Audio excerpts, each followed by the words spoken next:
Hello and welcome to today's NACBH webinar.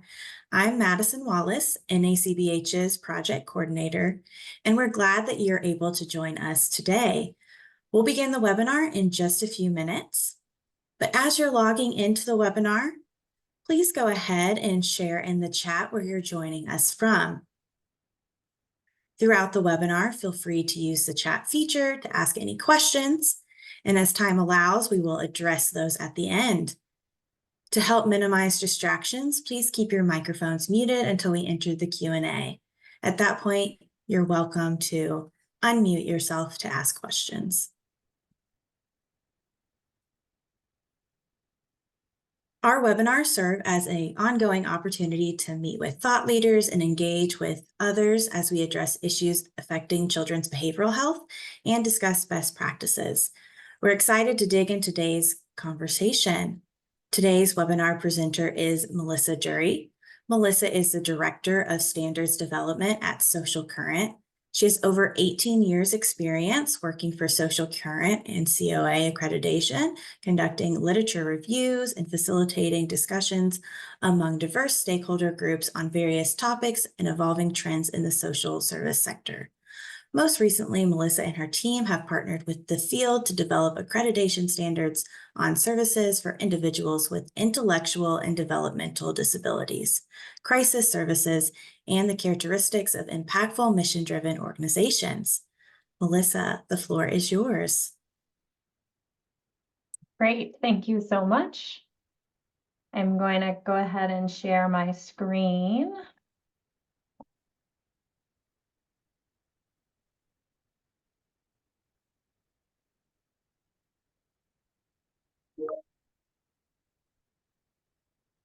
Okay. All right, great. Hi, everyone. Thank you so much for that introduction. Good afternoon. I am really excited to be here with all of you today to talk about our 2024 standards updates that were just released on May 1st. Today, we're going to talk a little bit about the standards development process more generally, but we'll spend the bulk of our time together looking at those 2024 updates to the COA accreditation standards. And then we'll wrap up by taking a brief look into the future at the standards development work that Social Current is focused on for the rest of this year. And then I think there'll be plenty of time for questions at the end. So we'll go ahead and get started. This slide, just a quick reminder of who Social Current is. We're still kind of in our infancy, and in 2001, the Council on Accreditation and the Alliance for Strong Families and Communities merged to form Social Current. The merger expanded the tools and resources that we could offer organizations in their pursuit of practice excellence, but COA accreditation really continues to be a central part of that work that we're doing with the sector. And while our name has changed, the COA accreditation process itself, as well as the standards development process that we're going to be focused on today, has really remained very much intact and will be familiar to those of you who are engaged with COA accreditation. So to get us started, I wanted to first just take a few minutes, like I said, to talk about the standards development process and kind of outline how we got to where we are today.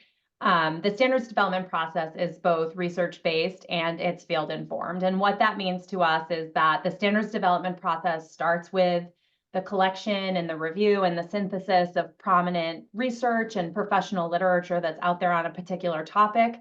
But then we collaborate with standards advisory panels, which are made up of subject matter experts that can include agency leaders, service providers, people with lived experience, researchers, advocates. And we work with that group to draft standards that are based in that literature and then informed by their professional and their personal experiences. We also share the standards online for a period of public comment that we call field comment, and that's really designed to just get as many eyes on the standards as possible. So again, ensuring that field input is present in that final product that we're putting out there.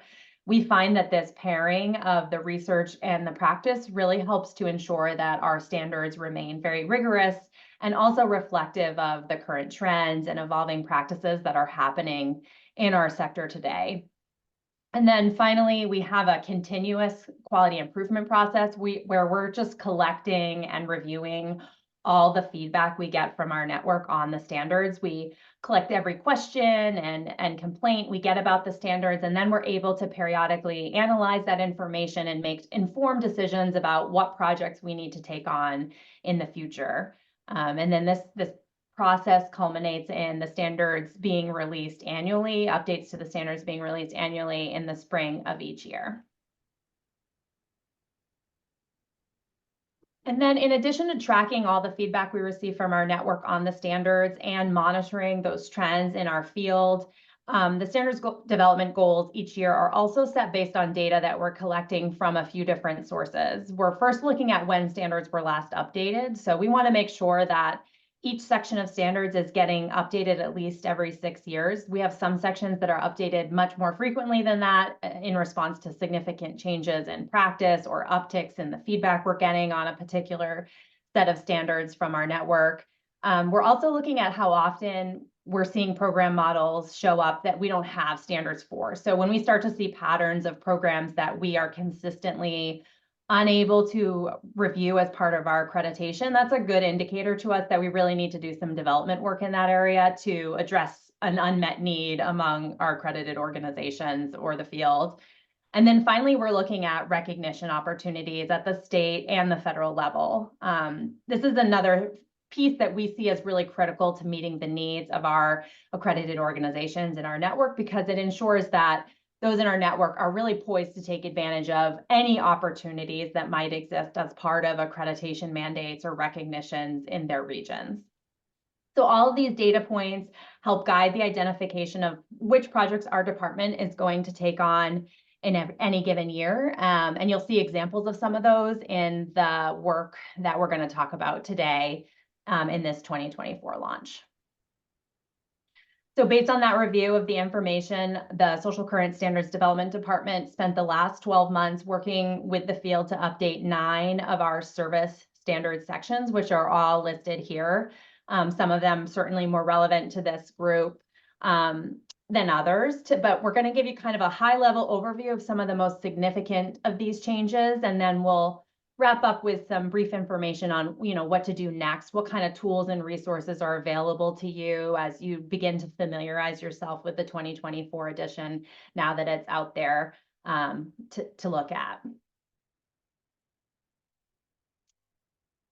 So we're going to start by just talking about some of the major themes in the work this year. So first, I wanted to talk a little bit about our logic model standards. These standards are still relatively new. They were first released in our 2020 edition. Over the past 4 years, we've received quite a lot of feedback on these logic model standards from our network. And in response to that feedback, we've updated the standards across the service sections this year with just a couple goals in mind. The first was to give the standards a clearer focus by removing standards that felt kind of outside the scope of logic models.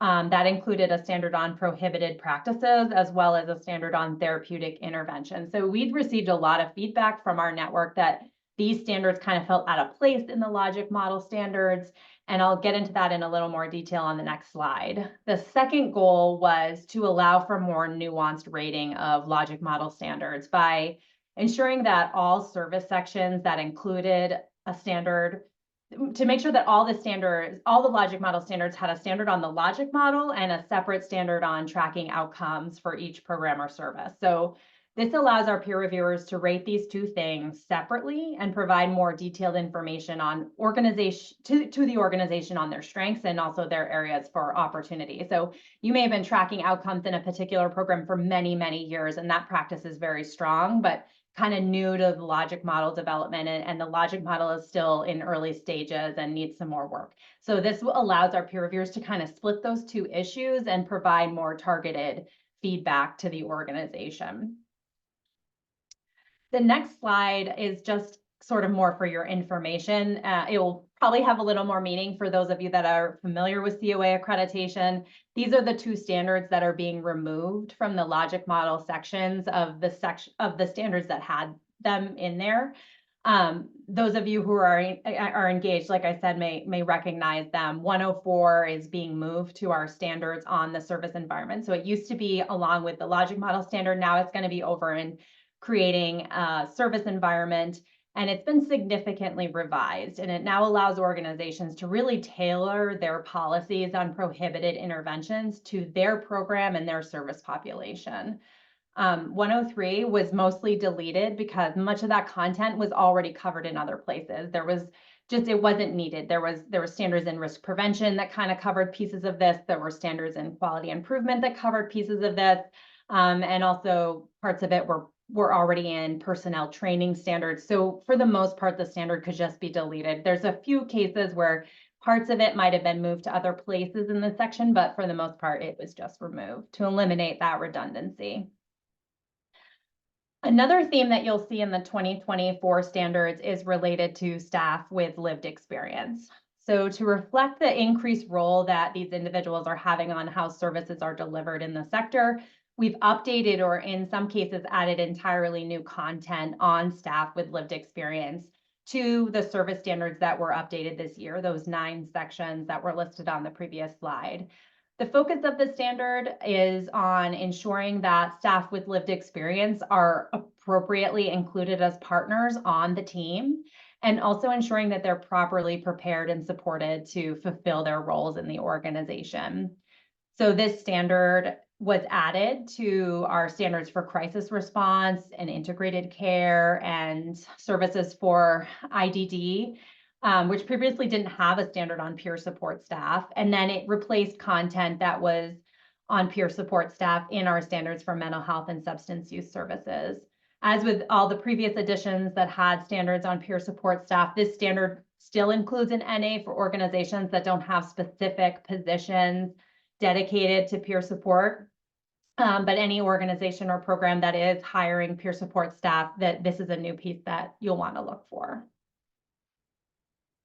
And then the last kind of theme that I wanted to highlight today is this one person-centered care. Shifting towards more person-centered care has really been a focus of our standards development work for many years and continues with the 2024 edition. You're going to notice that we've moved away from words like client, patient, or service recipient in favor of terms like people and person and family. We're also writing standards that put the person or the family at the center of all service delivery decisions to promote improved engagement and ultimately more positive outcomes. And that is certainly something that is throughout the research. And then finally, the standards have been revised this year to further promote whole person care and equitable health outcomes by making sure we're considering the social factors that can impact health outcomes like housing instability or financial insecurity or systems involvement, unemployment, food insecurity, these things, any factors that are impacting the families and the communities that you're working with. And then moving into some of the section-specific changes that were made this year, we're going to start with mental health and/or substance use services, our MHSU standards. We have revised our standards for mental health and substance use services primarily in response to SAMHSA releasing its updated criteria for certified community behavioral health clinics that came out in March of last year. So as more states require independent accreditation for CCBHCs in their state certification processes, we were committed to meeting the needs of those clinics nationwide. So changes in this section this year include interpretations throughout that are specific to practice within these clinics. What will implementation of this standard look like if you're running a CCBHC? There's also an entirely new CCBHC subsection or core concept is what we call them. MHSU 11 is focused on those practices that are very specific to that model. So in addition to these CCBHC changes, we've also given the section just kind of a general update to reflect the current literature and practice guidance. This includes, of course, newer revised content on the topics that we've already talked about, like shared decision-making and the social factors impacting health outcomes. But we also include new standards or content that are related to increasing the accessibility of MHSU services. There's some new or revised content related to rehabilitation and recovery, also greater focus on care coordination, and some new pieces on crisis prevention and response as well. Moving into CRI, the Crisis Response and Information Services Standards have been significantly expanded this year in an attempt to better reflect the full spectrum of crisis services that are being provided today. So the 2024 updates to this CRI section includes a new content for mobile crisis response services, including an entirely new core concept, again, that phrase or one of those subsections focused on that model. And of course, that model is designed to meet individuals and families in crisis where they are in the community 24 hours a day. So there's also new content in CRI for short-term crisis receiving and stabilization units. Those were all previously accredited under our residential treatment services. So now CRI has two new core concepts, one on service delivery for crisis stabilization units and one on the facilities, since now those individuals may be spending a few hours to a few days in these facilities, receiving stabilization and referral for ongoing care. Again, this is a low barrier access service and one that was previously only able to be accredited under RTX. Now that we have it in both places, this will allow crisis receiving and stabilization units to work with their accreditation coordinators to determine which section their program fits best. And they can take into account things like the broader spectrum of services that their organization is providing. So if their crisis stabilization unit is part of a larger residential facility, they may just prefer to do RTX and keep it there and look at the crisis stabilization piece under RTX. But if they're not a residential provider, they're providing crisis stabilization for a few hours or a few days as part of a broader spectrum of crisis intervention services, they may feel much more at home in our CRI standards. So now there's the option to kind of work with the coordinator and find the place where you fit best. Also, the last thing I wanted to mention about this section of standards is there's just a much greater emphasis throughout this section now on participating in collaborative crisis response systems. And that includes some additional guidance on working with law enforcement as well. Another behavioral health section that applies to some of our organizations serving children is our wilderness and adventure-based therapeutic outdoor services section, which was also updated this year. Overall, in these standards, we wanted to clarify and emphasize the clinical component of these programs. This section was always intended to fit programs that are combining mental health counseling with time spent in the natural environment or with experiential activities, but some of the updates this year really intended to clarify that focus. Another thing that we focused on this year was expanding the language throughout the section to include adult populations. These programs are by and large serving youth populations, but we did want to make sure that the standards could work for programs that are also including the adult population. And then finally, we've added or expanded content throughout this section on environmental stewardship, as well as respecting Indigenous land and cultural traditions, since many of these programs are operating in natural environments and sometimes in very remote locations. The last point I wanted to make on this slide is that changes made in this section, which we don't have a ton of programs accredited for this particular service, but changes to this section were also carried over to our experiential education supplement.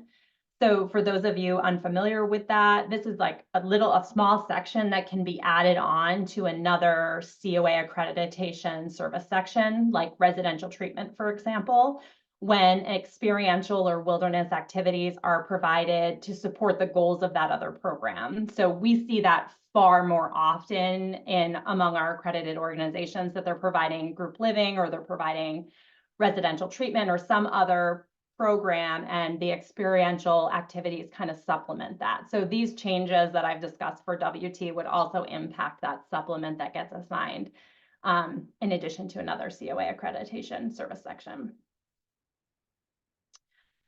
And then the last piece that I wanted to highlight for you today in the standards is in our services for IDD.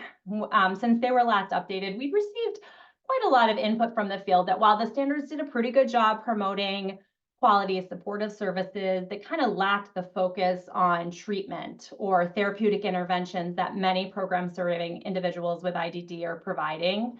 So this round of updates, we focused, among other things, on expanding the section to better address the delivery of those individualized therapeutic interventions that are really designed to address the symptoms that are inhibiting positive functioning or quality of life. So that's the biggest theme, the big change that you're going to see in those standards for IDD is that piece of it. So who's affected? Like I said, the standards came out on May 1st. The changes are going to impact all private, public, and Canadian organizations that seek COA accreditation or reaccreditation. But the 2024 edition of standards are not going to impact anyone who is already in process. They're already pursuing accreditation. You've already been assigned standards, you're working on a self-study, or you have a site visit date coming up.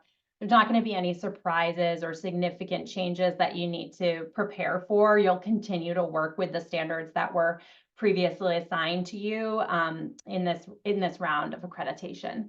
But anyone who starts the accreditation or reaccreditation process after that release date of May 1st is going to begin working with the new edition. This is a what do I do now slide. You can access the full announcement about the new standards that includes links to a list of all the standards that were revised right on our website, and the hyperlink is on this slide, and you will get the slide deck after our call today. So anyone who is currently in between COA accreditation cycles or interested in learning more about COA accreditation or our standards can take some time to look at those changes and pay particular attention to those ones that will impact their organization when they come back through accreditation.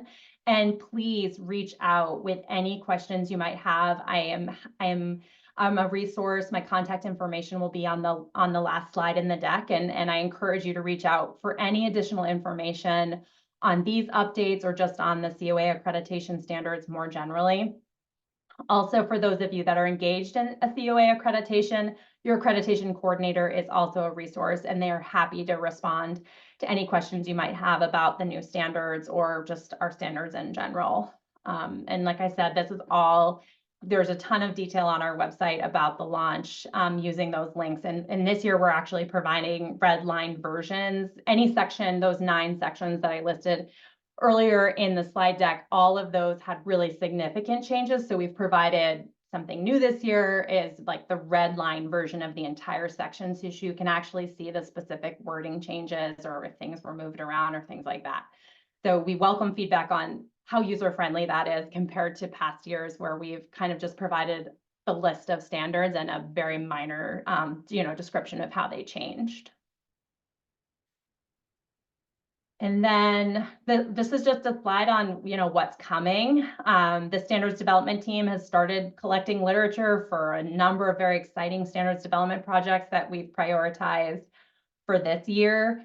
And the first one on here, in order to continue supporting CCBHCs in our network, we're going to continue our efforts to promote and identify and be responsive to any recognition opportunities that are coming out of these state certification requirements that are getting developed right now. We are closely working with our recognitions team here at Social Current to identify those opportunities and respond to them. We're also working this year on updating our standards for opioid treatment programs in the US. SAMHSA released revised rules for OTPs earlier this year. And as a federally recognized accrediting body for those OTPs, we have to work with SAMHSA to make sure that our standards are reflecting those rule changes, which are, they went into effect in April, and then organizations have to be in compliance by October. And then the third bullet here just lists the number of sections that we're focused on updating in 2024 to reflect current practice and the most up-to-date literature. For each of these projects, we're going to spend the year conducting those literature reviews and also recruiting the subject matter experts to sit on our standards advisory panels and to read our draft standards and things like that. So as I mentioned earlier, it's really critically important that we engage the field in these projects. So please reach out if you or someone in your organization is interested in working with us on these projects this year. We're always looking for partners. And again, my email address is going to be on the last slide deck, so you can reach out with any questions or to express your interest in being involved in that work this year. And then this slide just has some information, again, links to more information on Social Current. If you still want to get a little more familiar with who we are, our accreditation, COA accreditation, there's a link there with more information about that. And the 2024 standards as well. Same link as on the earlier slide, just brings you to very specific summary of all the standards updates that were made this year with links to the actual revised sections. And then there's just a few links to some upcoming events that you might find interesting. On June 12th, we'll actually be partnering with a COA accredited CCBHC to offer a 1-hour webinar on COA accreditation for CCBHCs. The webinar is designed for CCBHC program directors or staff, as well as those that are looking to become a CCBHC. So you'll find a link here to learn more about that opportunity, and the registration information will also be there. And then the last one, actually it's not last, it's second. There's also in June, the registration will open for our 2024 Spark Conference, which will take place October 21st to the 22nd in Denver, Colorado. So there's a link there to that website as well, where that registration information and, as we get presenters scheduled and everything, all that information will be there on that website. So that wraps up the material I prepared for today. So I'm gonna, and there's my email address. So when we send the slides, you can connect with me there, but I'm gonna stop sharing so we can open it up to questions. Thank you so much, Melissa. Yes, if you've got a question, please feel free to type it into the chat and we can certainly address it. Or we're such a small group today that if you would like to come off of mute and ask your question directly, you certainly can do that as well.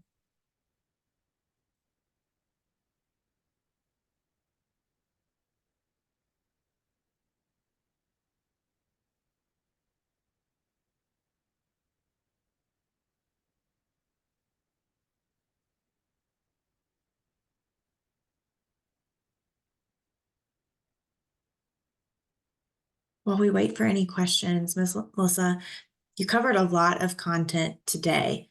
So I'm curious to hear from you if you could kind of summarize today's presentation into a kind of a golden nugget. What would that be? Sure. Yeah, I think the take-home point is that you all that work in the field are kind of at the heart of everything we do. So I encourage you to visit our website and take a look at the standards, the new standards, and reach out if you have feedback or questions, or if you have interest in partnering with us moving forward on this next wave of standards development work that we're starting right now. We really welcome that partnership, and we, as you can kind of see, we love the feedback. The feedback is, is really essential to us making sure that our standards remain relevant. So please visit the website and reach out. We're all very excited to hear from you.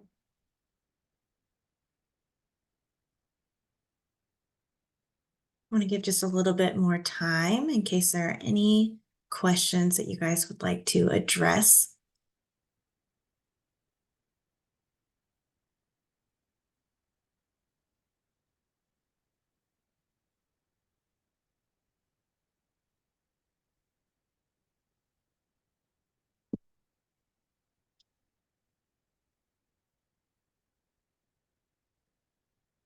If not, I'll wrap us up for today. Before we conclude today's session, I'd just like to extend one more time our sincere gratitude to Melissa for sharing these insights on this important topic. And then to all of our attendees, we appreciate you dedicating this time to be here with NACBH. Your participation has been invaluable, and we hope you found the discussion not only informative, but also actionable. The webinar slides and the recording will be posted within 1 week to the On-Demand Learning Center. To access, just make sure that you're logged into your NACBH profile. If you have any difficulties accessing the resources, please don't hesitate to email info@nacbh.org. We hope you'll make plans to join us for our upcoming NACBH webinars. You can visit www.nacbh.org/webinars for more details. Until then, we hope you have a wonderful day. Thank you so much for joining us. Thank you all.